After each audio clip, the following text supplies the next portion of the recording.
Your employees play a huge role in the performance of your business.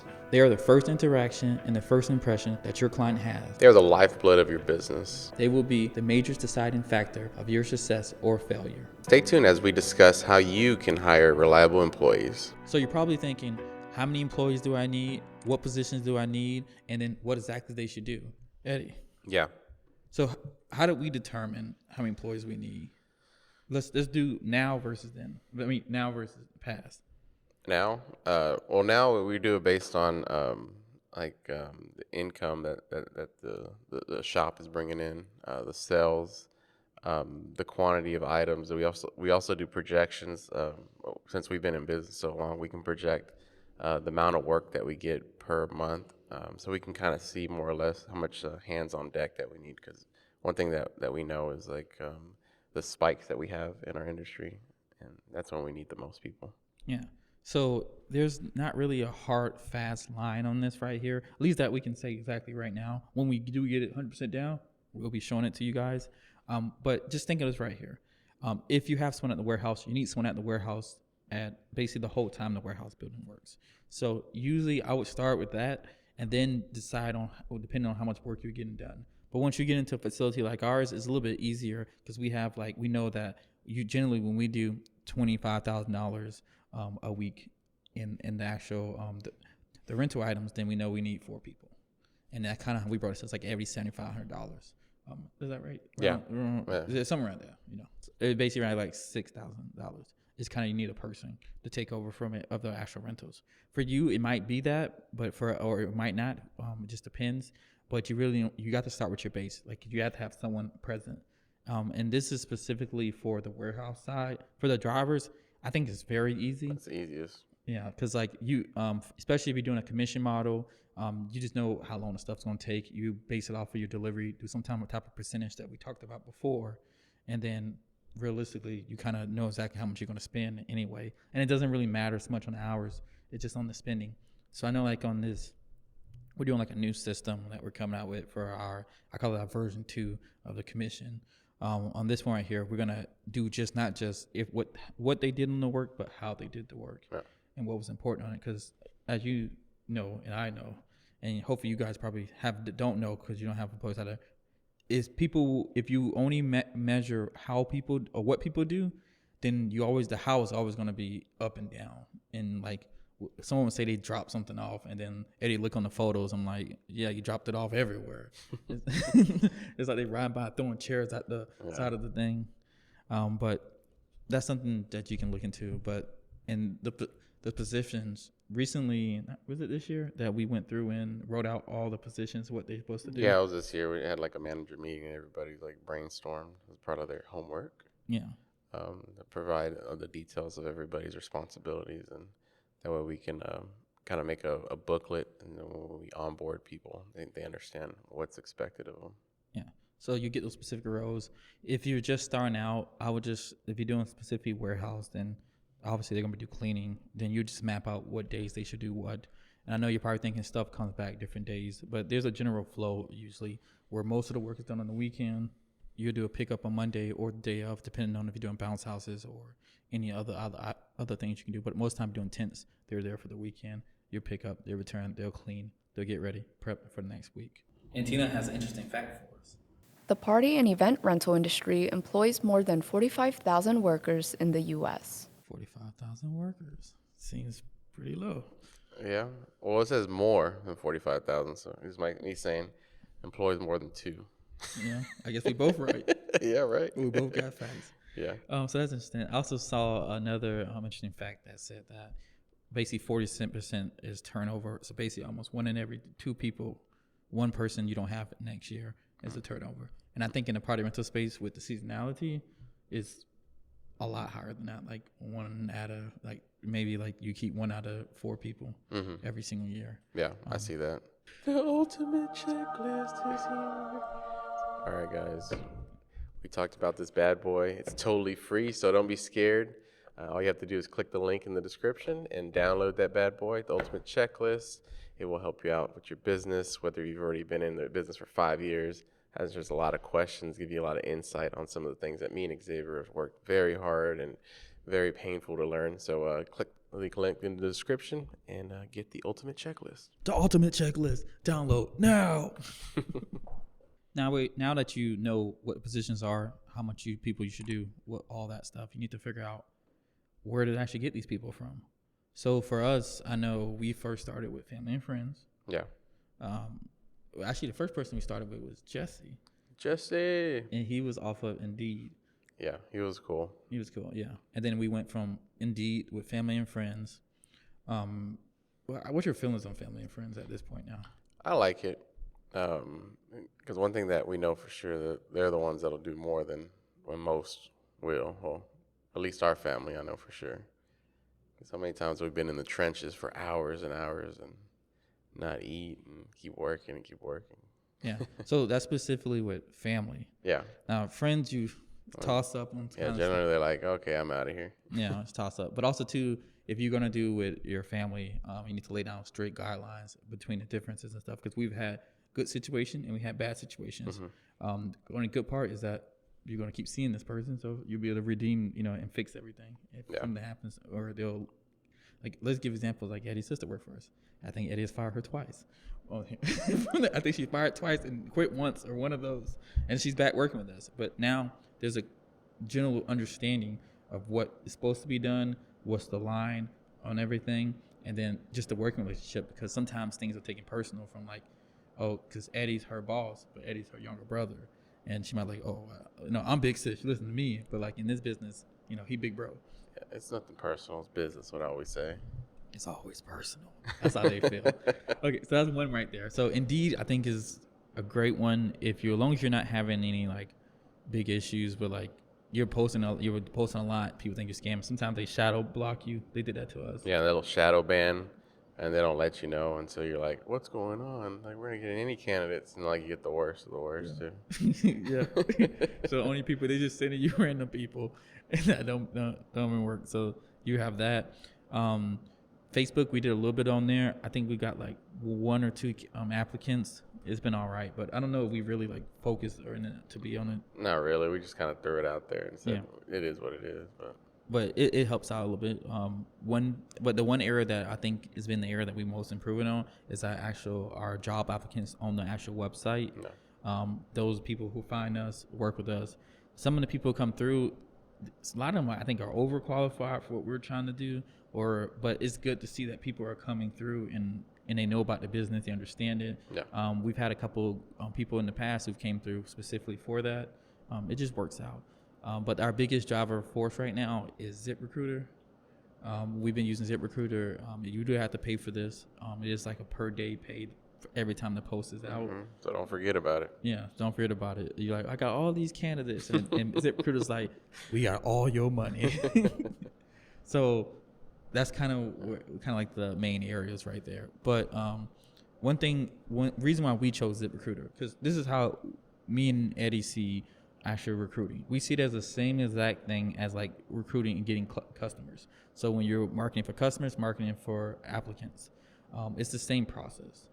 You are convincing someone to either spend money with you, or you're convincing someone to spend their time with you and you pay them money. It's both of them. So we decided that we're going to start investing more into it, and we're going to put a little bit of money up so we can get better people in the right positions. So that's one way that we've been working on it. I see Tina has another interesting question for us, or statistics. So I don't have an interesting question, but I do have a statistic. The statistic says that 60% of candidates use online job boards, 56% professional networks, and 50% word of mouth. 48% of businesses say that their number one source for hiring quality candidates is referrals from current employees. That last one, I've seen that we've gotten some good people from the referrals, and I've seen that usually whoever the referral person is kind of exactly, you're gonna get a better version of that, or you get a worse version of that person. But it's always like in the 5% of that person. So if that person was a high performer, then most likely you get another high performer. Like we have a person that, not even thinking about it until just now, one of our higher performers who just got switched to drivers, he has a brother. Yeah. And that's a good chance that might work out. Oh, it is a great chance because he's in the military, and that they don't play in the military, so I'm pretty sure he's a very well groomed person. Yeah. And we've had stuff in the past where we had someone specifically tried to rope-a-dope the system, mess the system up, where they tried to say they wasn't working someone else. So it was a lower performing person who was referred another even lower performing person, and that person is on the borderline of getting kicked out. And you know what I'm talking about. You know it's like a situation. Yeah, I know how it goes. But yeah, I just part of the business that you kind of interact in those kind of employees. So it is what it is. Yeah. So when you're getting referrals from your employees, just make sure that it matters as much who the person that you're actually getting the referral to, as much as actually who the person's coming in, because birds of a feather Flock together. Important thing you're gonna need is Next Insurance, because we didn't learn everything that we learned by accident. We actually had some bad hires, but if it wasn't for Next Insurance, we would be in deep trouble and have to pay for all these damages ourselves. But thanks for Next for taking care of us. Check the links in the description, and basically every single incident we've ever had has been from employees. So make sure you get Next Insurance to cover yourself. So we have to make sure now that we're conducting effective interviews. Now, a couple ways that we do this is before the interview process, we have a couple preliminary questions that we ask. So we're going to go to Eddie, and I'm going to name off the actual individual ones. Eddie's going to name off why. And each one of these have a story behind them and everything, but we don't know if we're going to dive into that yet. But the number one thing, the person has to have a driver's license. Why is that, Eddie? It's very important because A, I could pretend to be anybody, and then B, driver's license will allow you to get on the street and drive one of our company vehicles. Even if you're in the warehouse, there's times that emergency happens, and we'll just say John didn't show up to work, and we need somebody to step up and jump in there and help us out. And a lot of times, if the warehouse guys don't have a driver's license, they can't do that. Yeah, and also too, it just shows that you have part of your life together too. Yeah. Usually, people with driver's license, you have to figure something out to do something. Another one is that we have is a bank account. Very, very important, because if you can't get a bank account, usually it's red flags going up, just like what's going on here. Did you get very negative and said, all right, I'm done with this, and did you rob the bank? And rob the bank, or what's going on? Because most jobs now, they do direct deposit. That's what we do. If need be, we can like Zelle and stuff like that, but we don't do like the Cash App and all other stuff, because man, it's just a big headache. So bank account is like number one to have. Yeah, and the next one is a reliable transportation. And this doesn't have to be you have a car. Yeah, just any kind of means of transportation. Because one thing that we found is individuals that want to get to work will find a way to get to work. So we got plenty of people that take the bus here. Even ask for other people for rides and stuff like that. Just the main thing is that they have the ability to get to the location on the time that they need to be there. Yeah, because we've seen too many people who live like a mile away from the workplace and be like, I can't get to work. Uber prices are high. Yeah. I'm like, well, have you thought about walking? Oh, walking? No. Why would I walk? Like, why would you miss out on $200 a day? That's the bigger question. But to each his own. So the next one is, which I would say, which I almost just forgot for a second. So do you remember what it was, Eddie? Which one? The next one, the fourth one. The fourth one? Yeah. The cell phone? Yes. Yes. That right there is huge, because we have people telling us, hey, I ain't got no cell phone, so I didn't know to come in today. It's like always convenient not to come in on the days that you want to take the days off. No one gave me a call. Like, you don't have a cell phone. I have a beeper. Like, so that's like huge. Like, all jokes aside, if they don't have these four things, you should really look at who you're hiring. I know some of you guys are saying, well, like, they have those four things in a felon. Like, well, you might have to take some of those people sometimes, depending on what they do. But realistically, like, they don't have those four things, and I don't see how realistically they can work with you in a long way. It always ends up bad in some way. Yeah. So it's kind of like you kind of want to have these things, these kind of 4 plus 5 things preliminary before you ask any questions. And then when we go into like the other questions inside the interview, we have a special set of questions that Eddie says to everybody, but we're gonna talk about it in another section. We're gonna go deep into that in the culture side. But what are some other questions that you might want to ask some of the employees, Eddie? Another thing is like how's their attendance been? And I know they're gonna say, "Oh, it's perfect." I don't think I've had one person say, "Oh, it's so." Yeah, I got 3 kids. Yeah, attendance. Then also ask, why did you leave your previous employer? Yeah. And kind of see what the answers are. Yeah, and a good follow-up question to that when they tell you is what would your employer say about you? Oh yeah. Be a good one. And this you can go through, be checking them and stuff like that. But I really believe that like if you don't have these things set up, you're just not gonna find good people. No. And not, you might find one or two. We've not had some stuff set up, and you'll find a couple diamonds out there that'll just get thrown out there to you, and you'll catch them. But sometimes if you're gonna have A players don't generally like to be with C, D players, and sometimes not even B players. So if you're trying to build up your everything, you really need to work on that. Anything else, Eddie?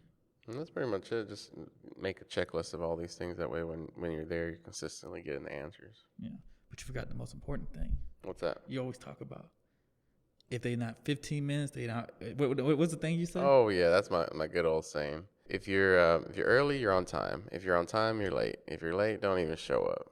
That's my motto. Yeah, because everything in this industry is going to be based off of time, and you're going to really need people to be dependable and show up. And if someone can't show up 15 minutes early, then they probably would be more likely to show up 15 minutes late because it only gets worse from the first day. Your interview will be the best version of them that you get. Yeah. So Tina has interesting statistics for us. On average, employers go through 2 to 3 interview rounds before choosing a candidate. So if you interview 3 people and you're like, there's no one who's gonna be able to work for me, then then you should know that you need to keep interviewing. Generally, I think in our case, you might have to talk to 20 people before you get one person to walk in the door, and then they're not walking the door, but they'll actually be hired. Yeah. And half those people might not show up. Oh yeah. And then that one person that comes in there, as you see from the statistics we have earlier, you have basically a 50% chance of them being able to stay and be involved in the company. And so that's like huge. Yeah. So now that you got your candidates, you've chosen a couple of them. You're like, oh, this guy looks good. He's nice, healthy, and strong. He don't have no face tattoos. so that you kind of got to that person. Now we're gonna do some background checks, some and actually the driver records and stuff as well. That we're gonna do. So I'll tell you what we kind of done in the past. We're kind of looking, like Eddie gonna tell you what we did in the past, but right now we're kind of looking for a faster alternative for doing the background checks. But what do we usually do in the past for background checks? Well, in the past, luckily, I had some friends that were like bounty hunters and had access to pull up backgrounds and stuff like that. So I just shoot them, hey, this guy looks pretty good. Can you take a look into him and see what pulls up? And then he'll relay the information to me, send me screenshots. So that's what I used to do back then. Now I think we're going to be moving towards kind of getting out of asking for favors to do that. And now just have like a software that we can just plug in and type up the information so they can pull up the record and see what they find. Yeah, we'll put that in their file. We've recently, as we started new, because once you start hiring people and you start putting people on your actual commercial vehicle insurance, on your auto insurance, you're gonna see that like some people's records are like terrible. Some people double your costs on there. And I know a couple of these people, I just realized that we need to take off our insurance that we just let go too. So we're gonna get that done. But so we use it's called MVD. We'll put a sheet up of an example of someone's right here that it'll say like any accidents, who was at fault, kind of any things, if they have any points on their record, all that stuff right there. And that's how we use to determine if we're gonna bring them on too as well. Like we just hired a new person and before we hired them, we did the check. And then we were like, okay, is this good? Then Eddie looked at it. Okay, the person don't have a record. He's good to go. Then we sent them through. This is how you keep your insurance from being crazy high, because we've had insurance close to like $5,000. And I'm like, who are these people having their record? Yeah. So, you're going to have to avoid younger people, right? Yeah, I think it has age has to do with it. Then just how long the driver's license has been in the individual's possession, and tickets and stuff like that, traffic infractions. Yeah. And this is a good way to see how people drive, kind of what situational stuff they're in, and if they've been in any accidents, anything like that. So that works out really well for us. So now that you got the backgrounds back, like he's good to go. He hasn't killed nobody in the last 3 weeks or whatever. You haven't done anything crazy. He's like not related to somebody, something crazy or whatever. he doesn't have 55 tickets. Yeah. And then 65 at fault crashes. He doesn't have a bunny next to his name. He's Yeah, running right. from the cops. So you got to there. So now you need to actually see, okay, now the person is capable of doing the work. They have a track record that they can do similar work. Now, are they a culture fit? So like we have a couple of different tools and resources we use to figure that out. Yeah. So one of the ones that I personally do, probably someone's seen it somewhere, 'cause I saw it somewhere. It actually has worked very well. Ask them what kind of animal they want to be. And everyone's like, what kind of animal? It always throws them off. They're like, never been asked that before. I'm like, yes. What kind of animal will you be if you were able to be an animal? And the number one answer is lion. Number one. Number one. What's a lion mean? King of the jungle. Dun, dun, dun, dun. So basically, the first answer is what they want to be perceived as. B12. So I got one of those too. That was the first. I was like, what? So I've gotten sloth, all sorts of animals that they tell me they want to be. I'm like, okay, cool. And then after that, I was like, well, now what if that animal's not available? And then they give me another one. And then generally the second one is actually the type of person that they are. And then I'll say that's not available. What would you be? And then the last one's what they think people think of them. So yeah, I'll ask them that. They'll give me like an array of animals, and I'll kind of put that as like a profile on them, what their perception is of themselves. And then we started using Test Gorilla. There's a link down in the description if you want to get $75 love Amazon Test gift card off of there. Gorilla. Yes. So Test Gorilla is a service that we started using to be able to analyze the employees, and you can compare them against each other. You can create culture matches for the actual individual company and for the actual position.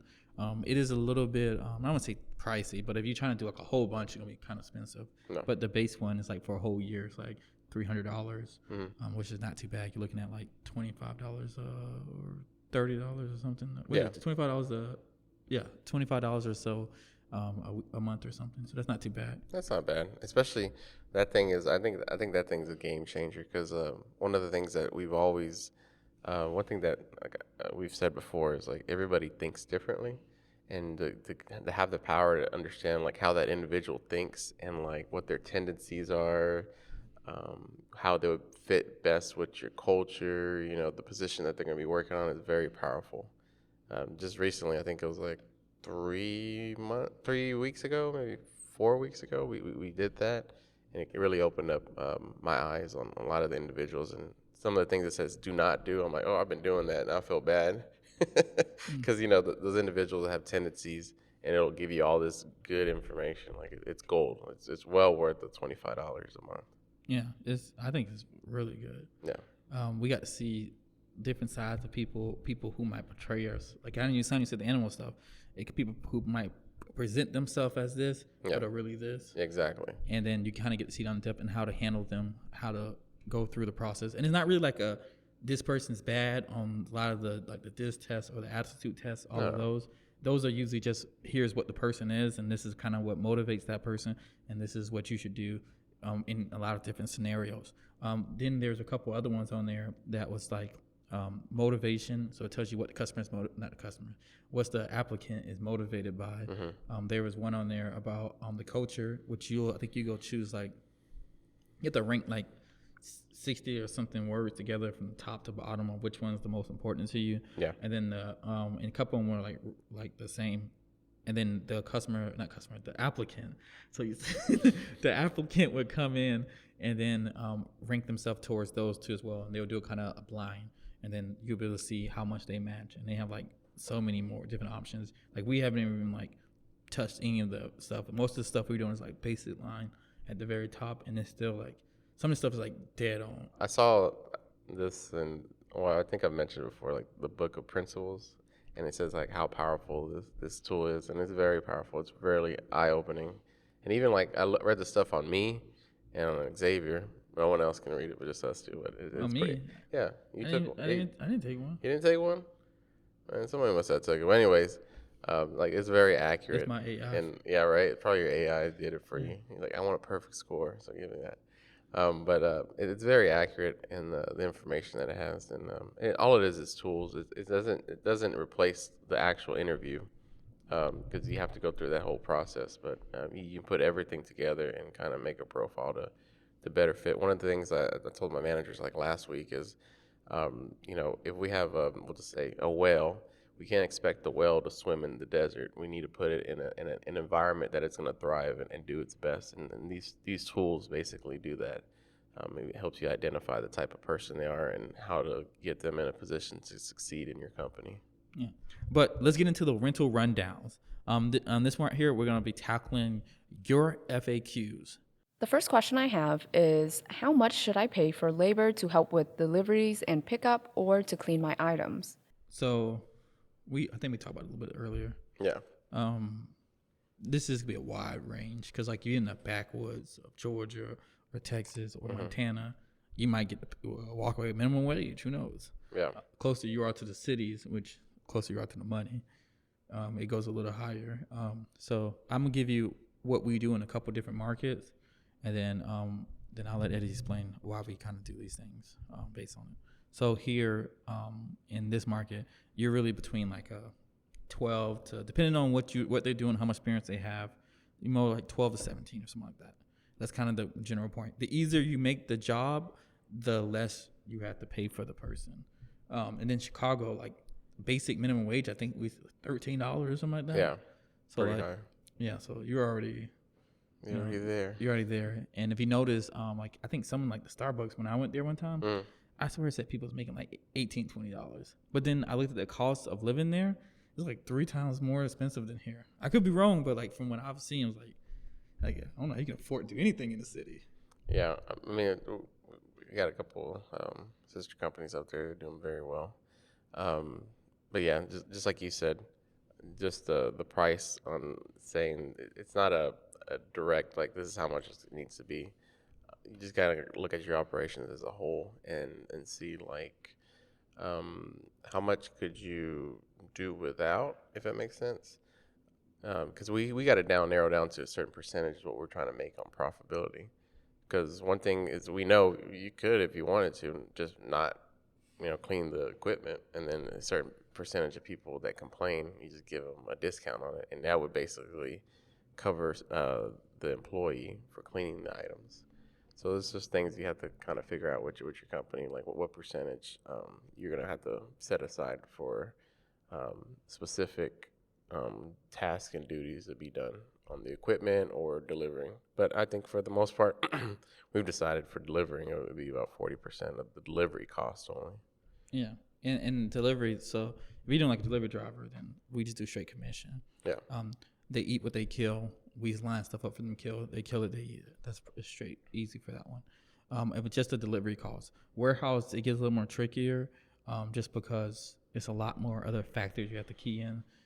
But for the most part, as we talked about earlier, if you know kind of what the person's going to be doing and you kind of can see the value off of it. And then we have a system that we have currently which tells how much each person makes percentage-wise based on the salary that they get. So how much we get back in return. Yeah. So we get our money back, basically. Yeah, I like that one. Before we were doing it just you clean this, you get these points, and we're just looking at these points. But we never weighed the employees' pay against that. So somebody could work, let's just say 10 hours, and they would hit that number. But somebody that comes in there and works for 4 hours, they would never be able to hit that number. But in reality, the 4 hours person would bring more value most of the times that we found because they're trying to hit that number. And so we can easily see like, whoa, this person is way more valuable because they can produce more work than the other person that's just like, well, I got 10 hours, so I'll take my sweet time and just hit that number very easily. Yeah, because it's more not just about how long you're here, but how efficient and effective you are when you are here. Yeah. So if you're here for 1 hour, if you give us the best hour possible, then that works out for us. Yeah, so that's kind of how we do that. Exactly. So next question. The next question is, how do I keep employees motivated to maintain high performance? You pay them more. Actually, we've actually seen the inverse in that. The more you pay someone does not make people more motivated. No. I think you need to find people who actually care about what you're trying to do. Yeah, exactly. I think it's part of the hiring process. You see what makes them tick. A lot of things, believe it or not, everyone makes memes about this, but like people like throw pizza parties and they're like, all right, and everybody's happy and like, yeah, we're motivated. That actually works, believe it or not. Giving like bonuses, incentivizing certain behaviors or certain results that you wish to acquire. That works very good. Yeah, I think especially with the commission on the drivers, Yeah.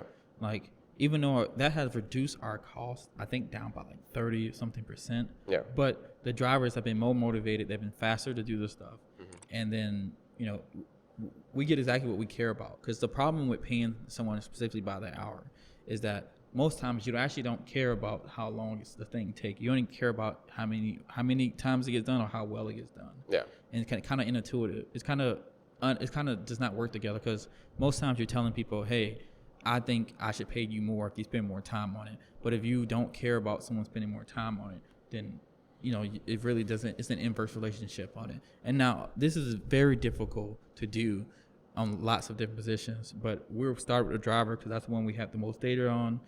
We were able to take the delivery fee, work it out exactly how much it's worth to us, where do we want our numbers at, what was important to us, and that was easier.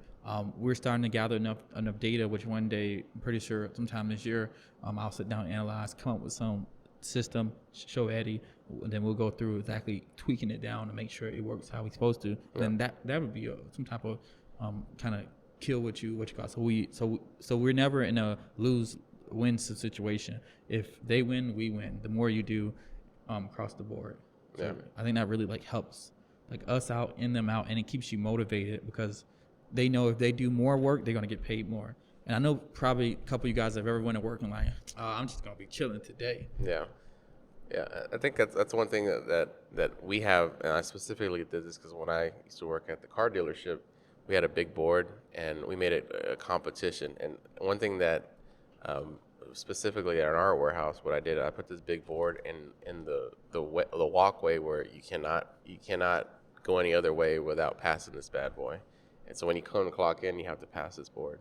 And everybody that I have a camera there as well, everybody that passes by it, they always look to the left because that's where that board's at, and they check what their scores are. So internally, they want to be the best, and it's like a competition. And also, I had a thing last month that I told the top driver and the top warehouse person on their scores. I would take them out on a nice steak dinner.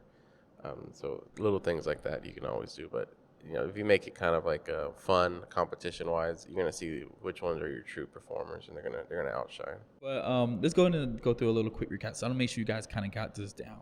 So when you start off, you need to figure out what position you're gonna hire for, what exactly they're gonna do, and then kind of how many you need. Mm-hmm. That's what you kind of need to start off with. The next thing is where are you gonna source these from? Are they gonna be family, friends? Is it gonna be from Indeed?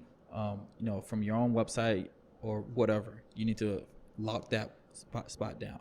Next thing, when you get into conducting interviews, like Eddie talked about, and we both talked about, you have prelim questions, and then you go through the interview process to figure out who the person is and kind of if they might fit with you, or if you have, if they can actually do the work. Yeah. From there. So next thing will be actually going through checking their backgrounds.